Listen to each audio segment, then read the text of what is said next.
നമസ്കാരം. ചുച്ചുമോൾക്ക് ഇന്നലെ നല്ല പനിയായിരുന്നു കേട്ടോ. അപ്പോൾ ഇന്ന് ആശുപത്രി കൊണ്ടുപോകാനായിട്ട് രാവിലെ തന്നെ ഞാൻ വിളിച്ച് ബുക്ക് ചെയ്തിട്ടുണ്ട്. അതുകൊണ്ട് ഞാൻ ചോറും കറിയൊന്നും വെക്കുന്നില്ല, രാവിലെ തന്നെ ആശുപത്രിക്ക് പോകണം. അപ്പോൾ ബ്രേക്ക്ഫാസ്റ്റ് മാത്രമേ ഇന്ന് ഉണ്ടാക്കുന്നുള്ളൂ. അതിനായിട്ട് ഇതേ ദോശ ഉണ്ടാക്കി.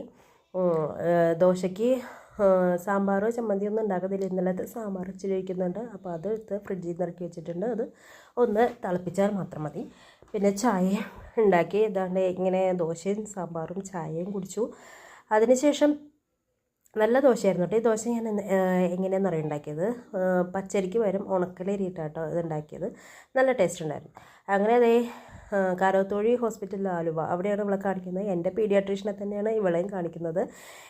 ഞാൻ കണ്ടുകൊണ്ടിരുന്ന പീഡിയാട്രീഷ്യൻ തന്നെയാണ് കേട്ടോ ഇവളെയും കാണിക്കുന്നത്.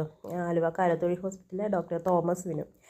അപ്പോൾ അങ്ങനെ ഇരിക്കാണ്ടോ ഒരുപാട് ആൾക്കാരുണ്ടായിരുന്നു. 13 ഞങ്ങൾക്ക് നമ്പർ കിട്ടിയത്. അങ്ങനെ ഞങ്ങൾ വെയിറ്റ് ചെയ്യുന്നതാണ്ട് ഈ കൊച്ച് നാളെ ഇൻഡിപെൻഡൻസ് ഡേ ആയിട്ട് വൈറ്റ് ഡ്രസ്സും ഉടുപ്പയിലൊരു ഇന്ത്യയുടെ ഇതൊക്കെ വെച്ച് വെച്ചുകൊണ്ട് വന്നേക്കുവാണ്.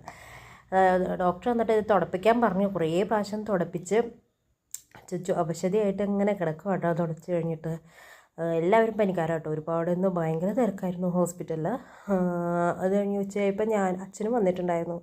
ഞാനും അച്ഛനും അടുത്തുള്ള ഒരു പഴയ ഒരു ഓടുപെര പോലെ ഇരിക്കുന്ന ഒരു കുഞ്ഞു ഹോട്ടൽ, ഇത്രേ ഉള്ളൂ കേട്ടോ. അവിടെ പോയി ഊണ് കഴിച്ചു. അതിന് ശേഷം വന്നത് 4:30 ഡോക്ടർ വരുള്ളൂ. വൈകുന്നേരം വരെ വെയിറ്റ് ചെയ്യാൻ പറഞ്ഞു. അങ്ങനെ ഞങ്ങൾ വെയിറ്റ് ചെയ്യാം കേട്ടോ. ചുറ്റുമോൾ ഉറങ്ങിയും പോയി. ഉച്ച കഴിഞ്ഞിട്ടുള്ള പേഷ്യൻസ് ആരും തന്നെ വന്നിട്ടില്ല, ഞങ്ങൾ മാത്രമേ ഉള്ളൂ. പിന്നെ ഒരു റെപ്രസെൻറ്റേറ്റീവ് നേരത്തെ വന്നിടം പിടിച്ചിട്ടുണ്ട്. പിന്നെ ഒരു ഡോക്ടറിൻ്റെ റൂം ക്ലീൻ ചെയ്യാണ്. അപ്പോൾ അതാണ്ട് ഈ കാണുന്ന ട്രാൻസ്പോർട്ട് ബസ്സിൽ ഞങ്ങൾ തിരയെ അങ്കമാലിലെത്തി. 5 മണി കഴിഞ്ഞു കേട്ടോ. അങ്ങനെ അപ്പോൾ ഇന്ന് ഇത്രയേ ഉള്ളൂ. ടാറ്റാ.